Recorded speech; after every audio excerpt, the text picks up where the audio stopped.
എല്ലാ നല്ലവരായ സിനിമ ആസ്വാദകർക്കും മറ്റൊരു വീഡിയോയിലേക്ക് ഹാർദമായ സ്വാഗതം. ഇന്നത്തെ വീഡിയോയിൽ നമ്മൾ നോക്കാൻ പോകുന്നത് വിശേഷം എന്ന സിനിമയുടെ 2 ദിവസമായി ഇതിന്റെ റിവ്യൂ ഇടാൻ റെഡി ആയിട്ട് നിൽക്കുന്നത്. പക്ഷേ ഇപ്പോഴാണ് സാധിച്ചത്. ചില സാങ്കേതിക പ്രശ്നങ്ങൾ കാരണം റിവ്യൂ വൈകി. അതിന് ആദ്യമേ ക്ഷമ ചോദിക്കുന്നു. അപ്പോൾ വിശേഷം എന്ന മൂവി അത് നമ്മുടെ സംഗീത സംവിധായകൻ ആനന്ദ് മധുസൂദനൻ പുള്ളി ആദ്യമായി നായകനാകുന്ന സിനിമയാണ് ഇത്. ചിത്രത്തിന്റെ കഥയും തിരക്കഥയും നിർവഹിച്ചിരിക്കുന്നത് ആനന്ദ് മധുസൂദനൻ തന്നെയാണ്. ഈ സിനിമയെ കുറിച്ച് പറയുകയാണെങ്കിൽ കണ്ടന്റിന്റെ ക്വാളിറ്റി അതാണ് ഈ സിനിമയുടെ കാതൽ എന്ന് നമുക്ക് വ്യക്തമായിട്ട് പറയാനായിട്ട് സാധിക്കും. അതായത് സമകാലീനമായ ജനങ്ങൾ അനുഭവിക്കുന്ന, അതായത് സമകാലീനമായ ചില സംഭവങ്ങളെ വളരെ രസകരമായി ആവിഷ്കരിക്കുന്ന ഒരു നല്ല ഫീൽ ഗുഡ് സിനിമയാണ് ഇത്. ഒറ്റ വാക്കിൽ ആദ്യമേ പറയുകയാണെങ്കിൽ കുറച്ച് പറയാനുണ്ട്, അത് മുഴുവനും കേൾക്കാനുള്ള ഒരു താല്പര്യം കേൾക്കുക. അല്ലെങ്കിൽ ആദ്യമേ പറയാനുള്ളത് പരമാവധി എല്ലാവരും സിനിമാ തിയേറ്ററിൽ തന്നെ ഈ സിനിമ കാണാനായിട്ട് ശ്രമിക്കുക. കാരണം ഇതുപോലുള്ള കൊച്ചു നല്ല സിനിമകളെ പ്രോത്സാഹിപ്പിക്കേണ്ടത് നല്ല സിനിമയെ ഇഷ്ടപ്പെടുന്ന നമ്മുടെ എല്ലാവരുടെയും കടമയാണ്. അല്ലാതെ ഏഷ്യാനെറ്റിലോ കൈരളിയിലോ ഓണത്തിന് വരുന്നത് വരെ കാത്തിരിക്കാതെ സിനിമാ തിയേറ്ററിൽ പോയി കാണാനായിട്ട് എല്ലാവരും ശ്രമിക്കുക. ഈ സിനിമ നന്നായിട്ട് വിജയിച്ചു പോകേണ്ട ഒരു സിനിമയാണ്. അതായത് പാവ, എൻ്റെ മെഴുകുതിരി, അത്താഴങ്ങൾ, കൃഷ്ണൻകുട്ടി പണി തുടങ്ങി എന്നീ ചിത്രങ്ങളുടെ സംവിധായകൻ സൂരജ് ടോമാണ് വിശേഷത്തിൻ്റെ സംവിധായകൻ. തുടക്കം മുതൽ അവസാനം വരെ ഈ സിനിമ ഒട്ടും ബോറടി ഇല്ലാതെ വളരെ രസകരമായ രീതിയിൽ പറഞ്ഞുകൊണ്ട് പോകുന്നുണ്ട്. ഈ സിനിമയെ കുറിച്ച് പറയുന്നത് ഒരു വ്യക്തിയുടെ ജീവിതത്തെ ആസ്പദമാക്കി എഴുതിയ സിനിമ ആണോ എന്ന് ചോദിച്ചാൽ ആണ് എന്ന് പറയാം, അല്ലെങ്കിൽ അല്ല എന്ന് പറയാം. പക്ഷേ ഈ സിനിമയെ കുറിച്ച് പറയുമ്പോൾ ഒരുപാട് പേർക്ക് ജീവിതത്തിൽ പരിചയമുള്ള ഒരു കഥയാണ് ഈ സിനിമയുടേത്. ഈ സിനിമയിലെ കഥാപാത്രങ്ങൾ നമുക്ക് നമ്മുടെ ചുറ്റുമുള്ള ചില ആളുകളായിട്ട് നമുക്ക് ഓർമ്മ വരും. ഈ സിനിമ കാണുമ്പോൾ ജീവിതത്തിൽ പലരും കടന്നു പോയിക്കൊണ്ടിരിക്കുന്ന അവസ്ഥയാണ് ഈ സിനിമയിലുള്ളത്. നമുക്ക് നമ്മുടെ വീട്ടിൽ നടക്കുന്ന കഥയായി ഇത് തോന്നും ചിലപ്പോൾ, അല്ലെങ്കിൽ നമ്മുടെ അയൽവക്കത്ത് അല്ലെങ്കിൽ നമ്മുടെ ബന്ധു വീട്ടിൽ അങ്ങനെ ഉള്ള ഒരു കഥയാണിത്. അതുകൂടാതെ ഒരു സിനിമയെ നമുക്ക് 2 രീതിയിൽ കഥ പറയാം. ഒരു ആനുകാലിക വിഷയത്തെ ആസ്പദമാക്കി ഒരു സിനിമ ചെയ്യുമ്പോൾ 2 രീതിയിൽ കഥ പറയാം. ഒന്ന് വളരെ ഗൗരവമായിട്ട് കഥ പറഞ്ഞു പോവാം, അല്ലെങ്കിൽ സരസമായി കോമഡിയുടെ ട്രാക്കിലൂടെ കഥ പറഞ്ഞു പോവാം. പക്ഷേ ഇതിൽ പറഞ്ഞിട്ട് തമാശകളിലൂടെയാണ് ഈ സിനിമ കഥ പറഞ്ഞു പോയിട്ടുള്ളത്. അതാണ് ഈ സിനിമയുടെ ഒരു മേന്മ. പിന്നെ ഇതിലെ നായകൻ എന്ന് പറയുന്നത് നമ്മളെ കാഴ്ചപ്പാടിലുള്ള ഒരു നായക സങ്കല്പത്തിൽ നിന്ന് വേറിട്ട ഒരു നായകനാണ്. അതായത് നമുക്ക് നോക്കാം, ഇപ്പോൾ എൻ്റെ വീട്ടിൽ ഞാനാണ് അവിടുത്തെ നായകൻ, അല്ലെങ്കിൽ ഞാനാണ് ഹീറോ. നിങ്ങളുടെ വീട്ടിൽ നിങ്ങളാണ് നായകൻ, അല്ലെങ്കിൽ നിങ്ങളാണ് ഹീറോ. അപ്പോൾ നിങ്ങൾക്ക് ചിലപ്പോൾ കഷണ്ടി ഉണ്ടാവാം, കൂടാതെ വയറുണ്ടാവും, പൊണ്ണത്തടി ഉണ്ടാവാം, ഷുഗർ, പ്രഷർ, എന്നാലും നിങ്ങളാണ് അവിടുത്തെ ഹീറോ. അതുപോലെയുള്ളൊരു ഹീറോയാണ് ഇത്. അതായത് ആനന്ദ് മധുസൂദൻ എന്ന് പറയാം. പുള്ളി നന്നായിട്ട് അഭിനയിച്ചിട്ടുണ്ട് ഇതിൽ. പുള്ളിക്ക് തിരക്കഥ മാത്രമല്ല അഭിനയവും നന്നായി വഴങ്ങും എന്ന് ഈ സിനിമയുടെ ഈ നായകനായിട്ട് അഭിനയിച്ചതോടുകൂടി നമുക്ക് മനസ്സിലാവും. അതുകൂടാതെ ഇതിലെ നായിക എന്ന് പറയാം, നമ്മുടെ വീട്ടിൽ നിന്ന് ഒരു കുടുംബിനി ഉണ്ട്, നമ്മുടെ ഭാര്യമാരുണ്ട്. അവർ ചിലപ്പോൾ കറുത്തിട്ടായിരിക്കും, ചില വണ്ണം കൂടുതലായിരിക്കാം, ചില മുടി ചിലപ്പോൾ ഇതായിരിക്കാം. പക്ഷേ എങ്കിൽ പോലും അവരാണ് നമ്മളെ വീട്ടിലെ നായിക. അതുപോലെയാണ് ഇതിലെ നായിക എന്ന് പറയുന്ന ചിന്നു ചാന്ദിനി, നമ്മുടെ നായിക ചിന്നു ചാന്ദിനി. അത് ഇതിൽ സജിത എന്ന കഥാപാത്രത്തെ അവതരിപ്പിക്കുന്നത്.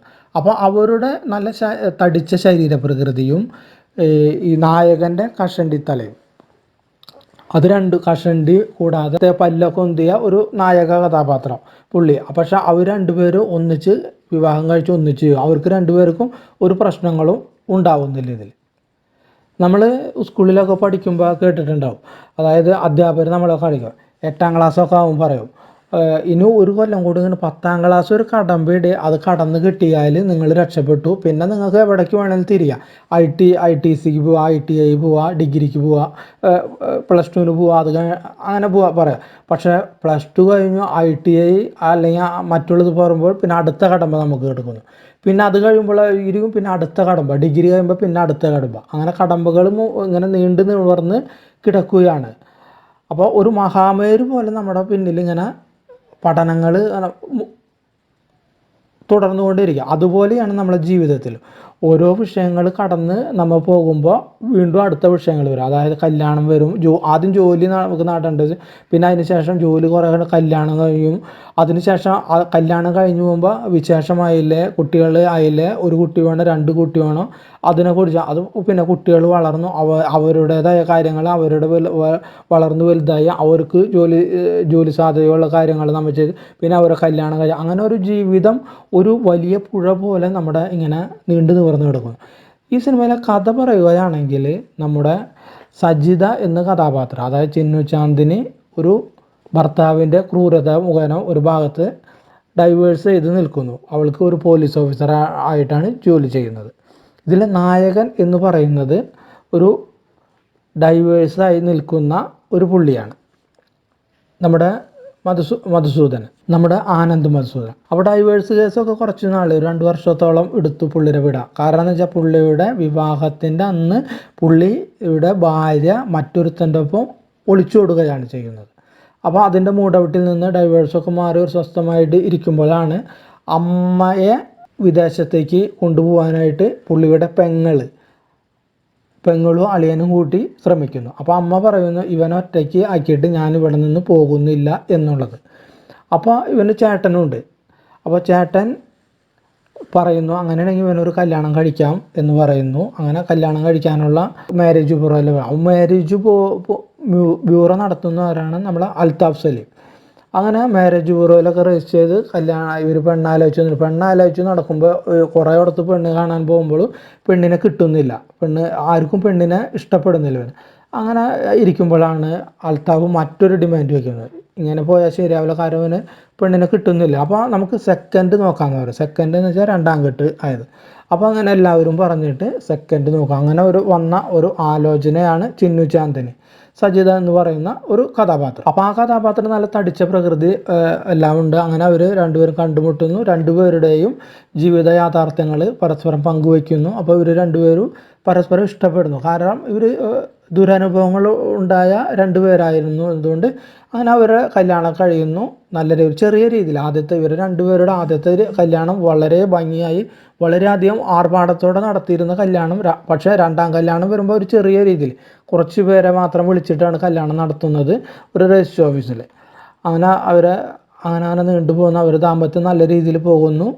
ആ ഇടയ്ക്കാണ് കുറേ സംഭാഷണങ്ങൾ മറ്റുള്ളവരുടെ ചുറ്റുപാടുകളിൽ നിന്ന്. അത് പിന്നെ അങ്ങനെയാണല്ലോ, നമ്മൾ പഠിപ്പ് കഴിഞ്ഞ് നിൽക്കുമ്പോൾ ആൾക്കാരൊക്കെ നമ്മളോട് ചോദിക്കും ജോലിയായില്ലേ, കല്യാണം കഴിഞ്ഞ് പിന്നെ ജോലി വരുമ്പോൾ കല്യാണം ആയില്ലേ, കല്യാണം കഴിക്കുമ്പോൾ വിശേഷമാകുമ്പോൾ കുട്ടികൾ വലുതായില്ല, അങ്ങനെ ഓരോന്ന് ചോദിച്ചുകൊണ്ടിരും. അതുപോലെ ഇവരോട് ചോദിക്കും വിശേഷമില്ല. അങ്ങനെ ഇവർ ട്രീറ്റ്മെൻറ്റിന് പോവുകയാണ് ചെയ്യുന്നത്.